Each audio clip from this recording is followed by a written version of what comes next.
Okay, I'm going to try to do a quick video about how to make a pattern so that you can make little girls' pants out of thrift store finds.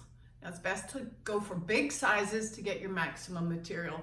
I got both of these shirts for $1 at a thrift store. And I made these pants for my granddaughter. Now, the first step is to make a pattern. So find a pair of pants that fit your child well. I like Carter's. They seem to have really good fit. Take one leg, put it inside out, and take the other leg and put it into that leg so that all you have is one leg. Then you'll notice some things about the pants, that the front is lower and has a slight curve. The back is higher and it has has a longer curve. Now, you want to take this, try to get it as flat as you can. This is the pants you like. And then you lay them on paper or fabric. I've used an old t-shirt. Whatever you have can work. Brown paper works well. And then you want to put it down so that you can measure your pattern. So this is the back. Now the back extends longer, and you also want to find the middle point. So you lie it down, and then you want to add about 1/4 to 1/3 of an inch of a seam. That's so that you don't have to do any cutting later.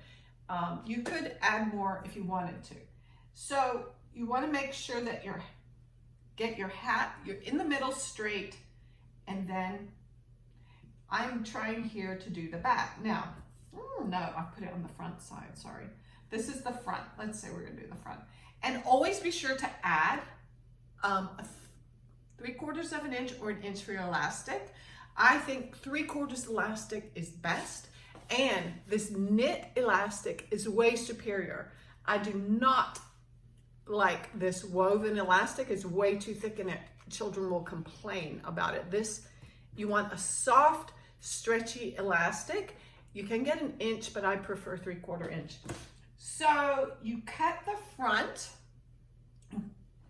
and down the leg, and then you roll your pants over, and now we're doing the back.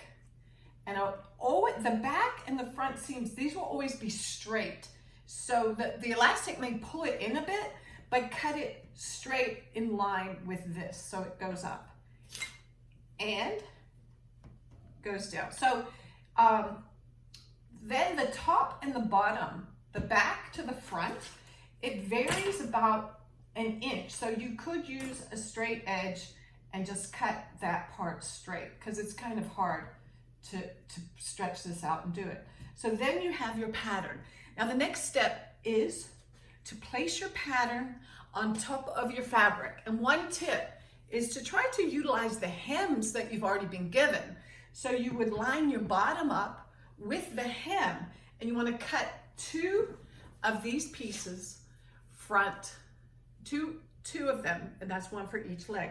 Now, these are I've also made shorts, and you always want to add a little tag in the back to help the child know which is the back, and that helps them to dress themselves.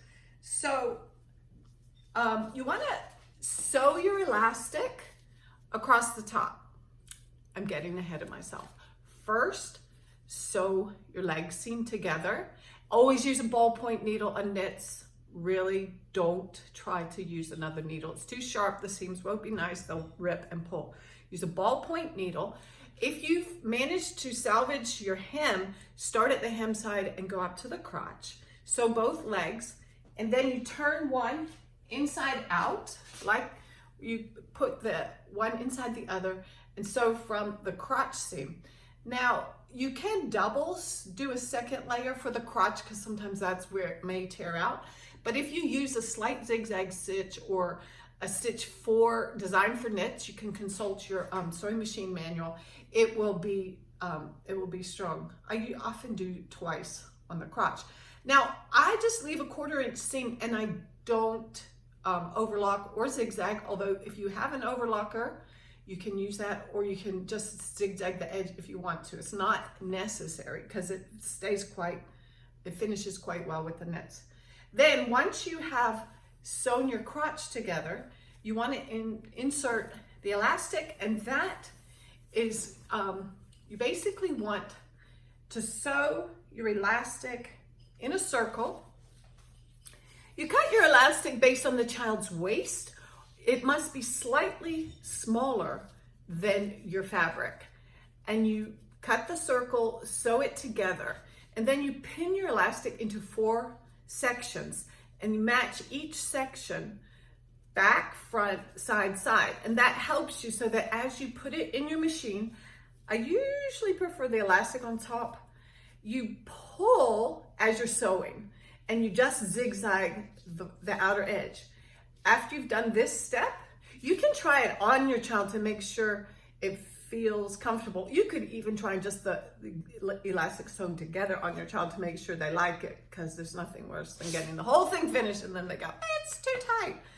After you've got it in, then you turn it over and you top stitch. And you want to do that looking from this side, start at the back, and you're going to also stretch it slightly as you sew and top stitch. You want to make sure you're towards the edge of your fabric. Now, if you use 3/4, you can use your guides on your sewing machine to make sure it's even and straight. Then you can add your labels, you can add your own fun things on the outside, and enjoy. And don't be afraid to start. Even if the first pair isn't perfect, the only way you're going to get better at it is to just practice, practice, practice. Now, I've used this pattern and I've marked a slight line on it where I can use it to make shorts. So I will just fold it and lay it on the pattern for the shorts. You can make the patterns bigger by basically you want to add more in the middle. And you can also add more to the top as your child grows. But have fun. Let me know how your pants go. And it's a lot of fun repurposing fabric that's just sitting in thrift stores, because it's actually quite difficult to find any fabric in knits that are fun to sew with. And this was a shirt, a triple extra large shirt that my friend gave me.